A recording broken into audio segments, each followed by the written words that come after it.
듣다 보면 길크 같은 심령에게도 반드시 뿌리는 내리게 되어 있습니다. 말씀이 뿌리가 내리게 되어 있어요. 성경에 보면 여러 교회들이 있는데 에베소 교회가 있습니다. 에베소 교회는 초대 목사가 바울이었고요. 바울의 후임자로 바울의 영적 아들인 디모데가 가서 사역을 했습니다. 디모데가 사역을 하고 있을 때에 그 에베소에 있는 디모데에게 바울이 인생 마지막에 가서 편지를 썼는데 그것이 디모데 전서와 디모데 후서입니다. 근데 그 디모데가 사역하고 있는 그 교회에 그 에베소 교회를 원래 다니던 바울이 그 에베소에 있는 디모데에게 편지를 쓰면서 에베소 사람들을 이렇게 평가를 했습니다. 에베소 사람들은 어떤 사람들이냐? 헛된 말을 많이 한다겠어요. 에베소 사람들은 양심이 버려진 사람이 있다겠어요. 양심이 화인 맞았고 믿음이 파산한 사람들이 있다겠어요. 거짓 진리에 쌓여있는 사람들이 에베소에 있다겠습니다. 여러분, 그렇게 위대한 선교사이고 신학자이고 목사인 그 바울이 3년 동안 눈물을 흘리면서 사역했던 교회가 에베소 교회입니다. 그리고 그 후임자로서 영적 아들이자 정말로 위대한 목사인 디모데를 파송해서 그 교회에서 사역을 하게 했는데 에베소 사람들의 마음이 어떤 마음이냐? 길가가 같은 마음이 그들의 여전히 있었다는 것이죠. 그래서 이 에베소 사람들은 어떤 사람들이었는가? 좀 더 읽어보면 디모데후서 4장 말씀에 이런 말씀이 있습니다. 때가 이르르니 사람이 바른 교훈을 받지 않고 귀가 가려워서 자기 사욕을 따를 많은 스승을 둔다고 했습니다.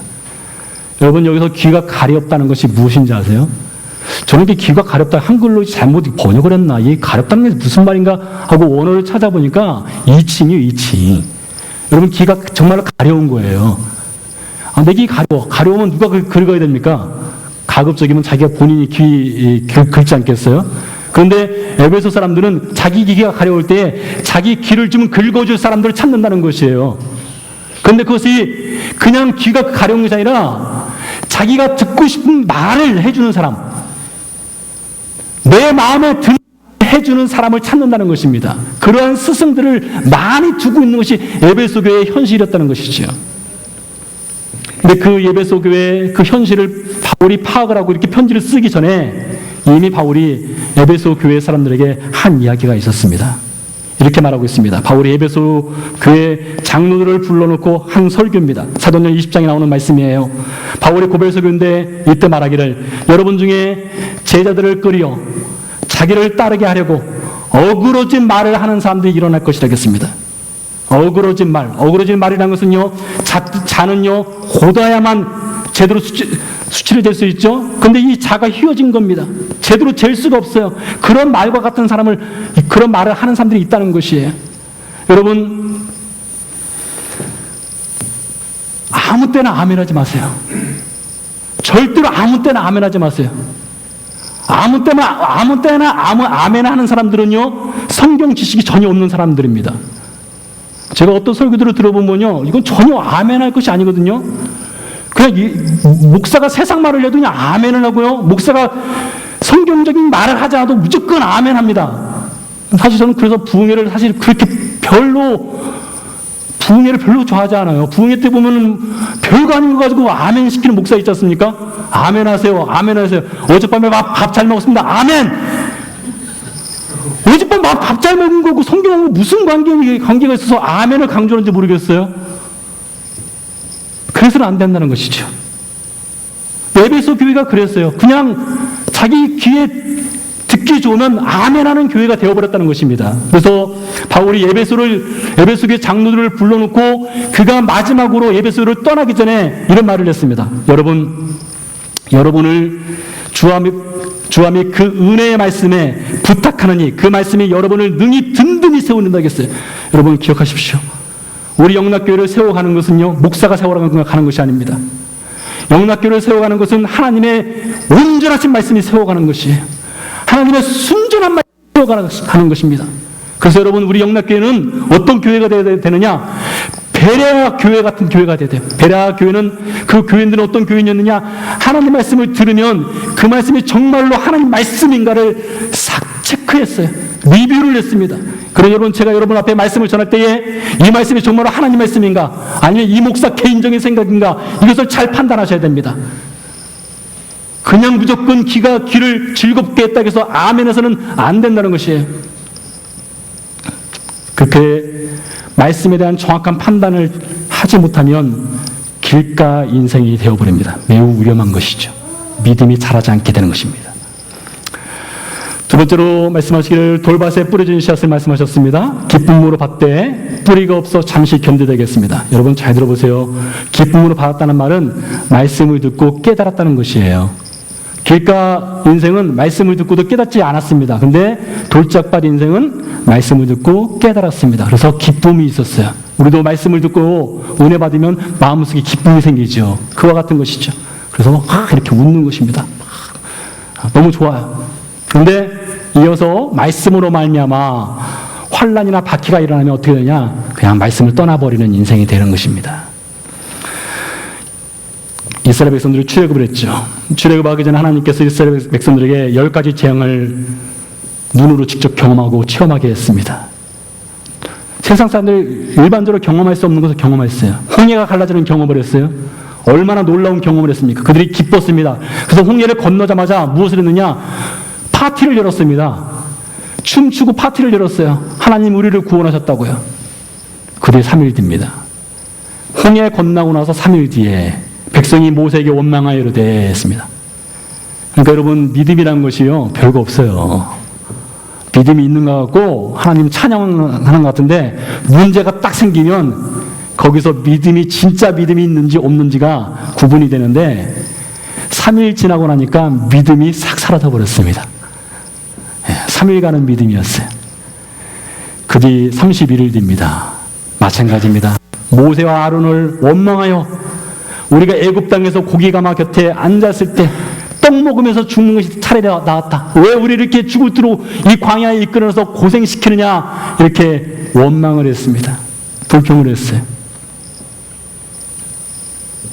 말씀으로 말미암아 환난이 일어나거나 박해가 일어나면 이렇게 넘어지는 인생이 그와 같다는 것입니다. 영화 국제시장 여러분 혹시 보신 분들이 있을 수도 있겠는데요. 시장에 보면은 흥남에서 철수할 때에 그 미군 군함을 타고 사람들이 피난민들이 그 군함에 올라탑니다. 그때 영화 속의 주인공인 그 아들이 그 여동생 막순이에게 한 얘기입니다. 뭐라고 합니까? 막순아, 정신 똑바로 차려라. 여기 운동장 아니다. 놀러 가는 거 아니야.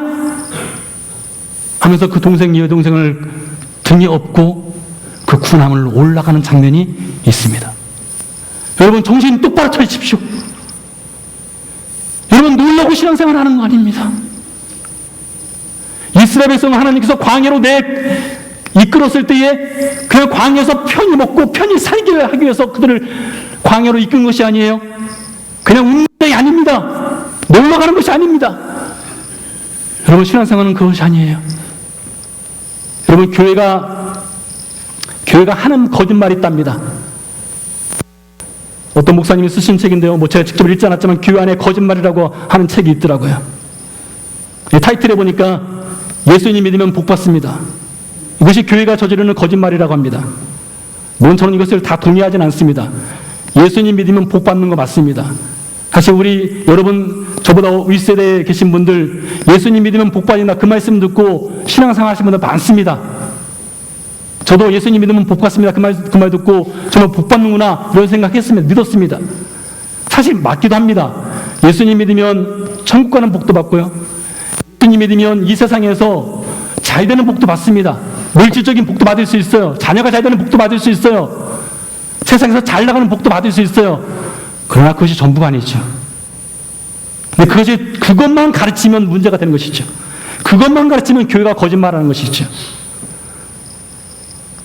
하나님께서 이스라엘 백성들을 광야로 이끌었을 때에 광야에서 그들에게 편히 리조트에서 놀고 편히 즐기라고 광야로 내모신 것이 아니지 않습니까? 그런 것처럼 교회도 마찬가지입니다. 여러분 신앙생활 마찬가지예요. 성경은 참된 복이 무엇인가에 대해서 이렇게 이야기하고 있습니다. 예수님께서 또 예수님의 제자들이 쓴 신약성경에 나와 있는 글귀입니다. 복이 있는 사람은 마음이 가난하다 했습니다. 복이 있는 사람은 예통하고 온유하고 의에 지르고 목말라하고 국률에 기고 마음이 청결하고 화평케 하고 의를 위해 박해받는다 하겠습니다. 사람들이 너희를 거스려 욕하고 너희를 박해하면 오히려 그것이 너에게 복이 있다고 했습니다. 말씀을 듣고 지키는 것이 복이라고 했습니다. 이게 참된 복이라는 것이. 근데 오늘 이 돌짝발 인생이 이렇게 하고 있습니다. 이 돌짝발 인생들은 말씀대로 살려고 했었습니다. 시도를 했었어요. 시도를 했는데 자신이 생각하는 복과 성경이 말하는 복이 달랐을 때에 실망하고 떠나버린 것입니다. 그리고 환난이나 박해가 있을 때에 그냥 말씀을 떠나버리는 인생이죠. 예수님의 제자들도 별반 다를 것이 없었습니다. 예수님의 제자들이요, 예수님과 함께 사역을 하면서 그들에게 큰 즐거움이 있었습니다. 예수님이 보통 분이 아니셨거든요. 물고기 2마리와 보리떡 5개로 5,000명을 먹였습니다. 여러분 생각해 보세요. 여러분이 알고 있는 분, 여러분이 평소에 친분이 있는 분이 그냥 보통 분이 아니라 미국 트럼프 대통령과 같이 일하는 정치계 거물이라고 생각해 보세요. 괜히 어떻게 됩니까? 내가 알고 있는 그 사람으로 인해서 갑자기 여러분과 저의 이 레벨이 올라가는 것 같아요. 그래도 내가 아는 사람이 이 사람이야. 예수님이 제들 마찬가지입니다. 야, 우리 예수님, 나 그분의 수제자인데, 그분이 어떤 분이냐? 오병이어 일으키신 분이야. 그분이 어떤 분이야? 무리를 걷는 분이야. 그분이 어떤 분이냐? 그분은 바리새인 앞에서 당당하게 너네도 잘못했어 라고 말할 수 있는 분이야. 그분이 어떤 분이냐? 병든 자도 고치시는 분이야. 그래서 이 예수님의 제자들이 예수님을 따르면서 기쁨이 있어요. 즐거움이 있어요. 그냥 보통 분 따르는 것이 아니거든요. 대단한 분 따르는 거거든요. 기쁨이 있습니다. 근데 그렇게 기뻐하고 있을 때에, 그렇게 즐거워하고 있을 때에 예수님께서 그들 앞에서 이렇게 말씀하셨습니다. 누구든지 나를 따라가려거든. 한마디로 예수님 믿으려면 네 자신 부인하고 네 십자가 지고 나를 따라라. 그냥 즐기기 위해서 교회 다니지 말고, 귀를 즐겁게 하기 위해서 교회 다니지 말고 십자가 지고 주의 길 가기 위해서 교회 다녀라. 나 따라와라. 그 말씀하셨습니다. 세 번째 밭입니다. 가시떨기에 뿌려진 씨앗이 있었습니다. 이것은 세상의 염려와 재물의 유혹이 말씀을 목조른다고 했습니다. 원어적인 표현을 보니까 그래요. 말씀을 촉구시킨다고 했어요. 말씀을 듣고 이해를 했습니다. 깨달았습니다. 근데 세상의 염려 얼마나 많겠습니까? 그리고 재물의 유혹이 있죠. 그 둘 사이에서 말씀이 견뎌내지를 못하는 거예요. 성경은요, 참 불행하게도 이렇게 말하고 있습니다. 하나님과 재물을 겸하여 섬기지 못한다고 했어요. 그러니까 여러분, 어떤 그리스도인도 하나님을 선택하든지 재물을 선택하든지 둘 중에 하나를 선택하라는 겁니다. 재물을 선택하면 세상으로 가는 것이고, 하나님 선택하면 하나님께로 가는 것이라고 했습니다. 두 개를 동시에 섬길 수 없다는 것이죠. 박노해 시인이 한 얘기입니다. 현명하던 사람도 손톱만한 사심이 눈동자를 가리면 바보 같은 선택을 한다고 했습니다. 여러분, 성경에 위대한 인물들이 얼마나 많습니까? 그 중에서 이 다윗, 하나님께서 다윗을 보고 그는 내 마음에 합한 자라고 했습니다. 그렇게 하나님 마음에 들었던 다윗도 눈에 사심이 들어오니까 자신의 충성스러운 우리아의 아내의 밧세바를 범하고 그 집안을 완전히 파탄시켜버리지 않습니까? 사심 하나가 그의 눈동자를 가리니까요. 솔로몬은 어떻습니까? 솔로몬은요, 정말 하나님 나라 갔을 때 그는 채찍질을 많이 받았을 것 같아요. 나중에 물어보고 싶어요. 얼마나 채찍 많이 맞았는지요. 정말 솔로몬은 지혜의 왕이었지만 그는 정말로 사심이 많이 눈동자를 가려버렸습니다. 그래서 결국에 그의 인생은 하발의 인생이라고 했습니다. 뭐요? 비었다, 공허하다. 그 인생으로 솔로몬이 인생을 마무리 지었다고 했습니다. 여러분, 가시떨기에도 씨앗은 떨어집니다. 부러집니다. 이 가시떨기 인생들, 여러분, 혹시 여러분 가운데 하나님과 재물, 하나님과 세상의 염려 중에서 하나님이 아닌 세상의 염려와 재물에 여러분이 무게중심이 기울어져 있다면 여러분, 사심이 여러분의 눈동자를 가리는 것입니다. 마지막으로 좋은 땅에 부러진 씨앗이 있습니다. 이 좋은 땅에 부러진 씨앗은 말씀을 듣고 깨닫고 결실한다겠습니다. 그래서 100배, 60배, 30배 열매를 맺는다고 했는데요. 예수님께서 좋은 땅의 열매가 무엇인지를 구체적으로 말씀을 해주지 않으셨어요. 좋은 땅의 열매가 무엇인지에 대해서 그냥 열매를 많이 맺는다 이 말씀을 해주셨는데 그 땅의 열매가 무엇인지를 말씀해 주지 않았습니다. 근데 그 본문과 전체적으로 예수님의 메시지를 살펴보면 좋은 땅의 열매가 무엇인지를 알 수가 있는데요. 자, 여러분 이 그림을 잘 보세요. 제가 신학교 다닐 때 배웠던 것입니다. 신학교 다닐 때 무엇을 배웠는가 하면 이 출애굽에서 가나안까지 가는 것을 인생의 여정에 비유해서 가르쳤고 그렇게 배웠어요. 애굽은 세상이고요.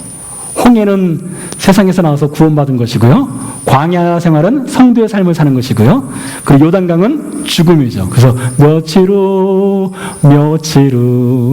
요단강 건너가 만나리. 그래서 요단강을 건넌다는 것은 우리가 세상을 떠나서 하나님 나라로 가는 것으로 이해를 했죠. 그리고 가나안 땅으로 가면 천국으로 이렇게 가르쳤습니다. 가나안 땅이 천국이란 것이죠. 근데요, 이건 참 문제가 있더라고요. 잘 보세요. 애굽 세상, 홍해 구원, 광야 성도, 요단강 죽음. 이게 어느 정도는 이렇게 정확하게 맞진 않지만 억지로도 맞출 수는 있어요. 근데 가나안이 천국이냐? 그렇지 않습니다. 가나안은 또 다른 세상이에요. 이스라엘 백성들이 가나안 땅에 들어갔을 때에 가나안 땅에서 고생 많이 했습니다. 죽을 고생했어요. 그 땅 차지하기 위해서 얼마나 수고했나 몰라요. 가나안 땅에서 죄 많이 지었습니다. 여러분 천국에서는 죄 짓지 않잖아요. 그러나 가나안 땅에 들어가서 죄 많이 짓고요. 결국에는 멸망당했습니다. 그래서 이 광야라고 하는 것이 무엇이냐? 성경에 스데반 집사가 사도행전 7장에 이렇게 이야기하고 있습니다. 시내산에서 말하던 그 천사와 우리 조상들과 함께 광야 교회에 있었고 애굽, 홍해, 광야, 요단강, 가나안에서 이 가운데 있는 이 광야를 스데반 집사가 뭐라고 불렀는가 하면 이 광야는 그냥 광야가 아니라 이 광야는 광야 교회라고 불렀어요. 여러분 교회의 뜻이 뭐라고 헬라어로 뭐라고 했죠? 하품하지 마시고요. 네. 교회를 뭐라고 한다고요? 에클레시아라고 했습니다. 에클레시아. 에클레시아는 뭐라고요? 세상으로부터 부르심을 받았다는 거예요. call out. 세상으로부터 부르심을 받아서 온 거예요. 그래서 이 교회에서 여러분들이 세상으로부터 부르심을 받아서 여기서 하나님 말씀을 배우는 거죠. 여기서 하나님 말씀의 좋은 씨앗이 여러분 마음밭에 뿌려지고 그것이 열매를 맺는 현장은 어디냐? 바로 세상입니다. 그래서 여러분 우리는 여기서 에클레시아의 그리스도인으로서 하나님 말씀을 듣고 배워서 다시 세상을 향해서 나아가는 것이죠. 박노해 시인이 한 말입니다. 말은 삶으로 완성된다. 참 맞는 말입니다. 참 제가 박노해 시인의 시를 개인적으로 굉장히 좋아하긴 하지만은 말은 삶으로 완성된다. 매우 짧은 말이지만 우리 그리스도인의 삶을 이렇게 표현하는 것 같아요. 밭은 무엇을 말합니까? 열매로 밭을 말하죠. 제자들은 무엇을 말합니까? 제자들이 그들이 정말로 좋은 땅이라면 예수님께서 그들을 향해서 너희 참 복 있다 말씀하셨는데 그들이 정말로 좋은 땅이라면 그 좋은 땅에서 주의 말씀을 듣고 그들이 열매를 맺었다면 어떻게 되느냐? Return to the world. 세상으로 돌아가야 되는데 좋은 열매의 씨앗을 갖고 세상으로 돌아가야 되는 거예요. 예수님께서 제자들만 따로 불러서 씨 뿌리는 자의 비유를 말씀하시고 그들에게 지금 무엇을 주시는가 하면 말씀의 좋은 씨앗을 그들의 손에 들려준 거예요. 그래서 그 제자들은 이제 그 좋은 씨앗을 갖고 어디로 가요? 길가로 가는 것입니다. 돌짝밭으로 가는 것이에요. 가시덤불로 가는 것이에요. 그래서 그 좋은 씨앗을 좋은 땅에만 뿌리지 않고 길가에도 돌도 그리고 가시덤불에도 좋은 씨앗을 말씀의 씨앗을 뿌리는 것이죠. 일생 동안 여러분이 가장 많이 듣는 말이 무엇입니까? 아마 여러분의 이름일 것입니다. 저도 마찬가지죠. 저도 제 이름이 일생 살면서 가장 많이 듣는 이름일 것입니다. 이렇게 적용을 해봤습니다. 그리스도인, 그의 이름, 그대로의 삶을 세상 속에서 살아내므로 길가, 돌밭, 가시덤불을 좋은 땅이 되게 하는 좋은 열매의 삶을 살아가는 것, 이것이 바로 그리스도인입니다. 여러분, 오늘 하나님께서 저 여러분에게 이 세상의 심을 좋은 씨앗을 주셨어요. 그리스도인이라고 하는 씨앗을 주셨어요. 그 좋은 씨앗을 가지고요, 여러분 세상으로 나가십시오. 길가 인생도 만나시고요, 돌짝밭 인생도 만나시고요, 가시떨기 인생도 만나십시오. 여전히 그들에게 소망이 있습니다. 기도하시겠습니다. 우리 다 같이 일어나셔서요, 우리 찬양 드리고 같이 기도하도록 하겠습니다. 나는 어린 양을 따르리, 이 찬양을 드리는 위해 같이 기도합시다. 여러분 가운데 여전히 마음이 단단히 분이 있습니까? 말씀을 들어도 깨달음이 없고 것이 없다는 분들이 있습니까? 그러나 여전히 주님 그 길가 인생에 입니다. 여러분 가운데 아직 돌짝밭 인생이 되어서 힘이 들거나 하면 말씀을 여전히 소망이 있습니다. 주님께서는 그 돌짝 인생에도 말씀을 뿌리시는 분이십니다. 여러분 가운데 세상의 염려나 크게 보이신 분들 있습니까? 여전히 소망이 있습니다. 주님께서는 그 인생에도 말씀을 뿌리신 분이십니다. 여러분 좋은 땅이십니까?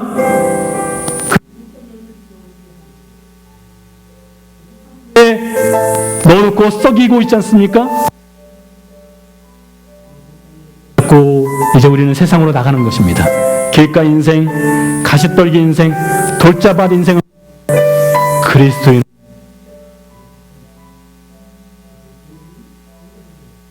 이 시간 찬양 드리고 같이 기도하시도록 하겠습니다. 나 어린 양을 따르리 오님 나의 온 마음 나의 그의 명령에 순종하리 어린 양을 따르리 나는 어린 양을 따르리 오님 나의 온 마음의 명령에 순종하리 나는 어린 양을 따르리. 시간 하도록 하겠습니다. 주여 살아계신 아버지 하나님 참으로 감사와 영광을 주 앞에 올려드립니다. 제 안에 길가의 모습이 있습니다. 길가의 마음이 있습니다. 돌밭의 마음이 있습니다. 가시떨기에 주시옵소서. 생명의 말씀을 뿌려 주시옵소서. 길가 인생에게도 돌짝이 인생인 저에게도 가시떨기 인생에게도 주의 생명의 말씀을 뿌리시면 하나님 제가 옥토밭이 될 줄 믿습니다. 하나님 제가 좋은 땅이 되어서 아버지님 이제는 그 좋은 땅의 그 씨앗을 제가 품고만 잊지 않게 하시고 그리스도인으로서 세상에 나가서 또 다른 길가 인생에게 돌짝밭 인생에게 길가 인생 그 말씀의 씨앗을 뿌리게 하여 주셨기를 주여 간절히 소원하고 합니다. 주님 도와주시옵소서. 살아계신 아버지 하나님 돌아보니 우리 인생이 단단하게 굳어있는 길가였음을 때로는 환난과 박해에서 쉽게 무너져 버리는 돌짝이 인생이었음을 재물의 유혹과 세상의 염려에 삶의 무게중심을 두고 살아갔음을 주님 고백합니다. 하나님 우리에게 좋은 말씀의 씨앗을 뿌려 주시옵소서. 비록 길가일지라도 돌밭일지라도 가시떨기일지라도 주의 말씀의 씨앗을 뿌려 주시옵소서. 하나님, 우리 인생에게 뿌려진 그 좋은 씨앗을 하나님 우리가 품고만 있지 않게 하시고 세상에 나가 이 세상 그 무엇보다 아름다운 그 그리스도인한 이름으로 이 세상에서 하나님의 백성답게 살아감으로써 세상 사람들 그 길가 돌짝 가시떨기에게도 말씀의 씨앗을 뿌릴 수 있는 우리 모든 영락에 주의 백성 되게 해 주시옵소서.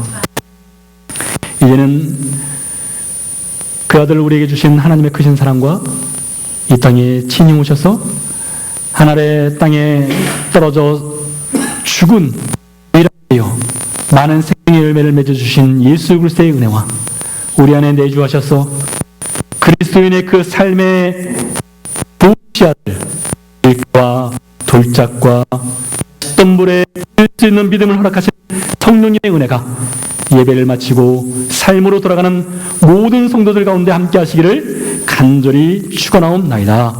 아멘.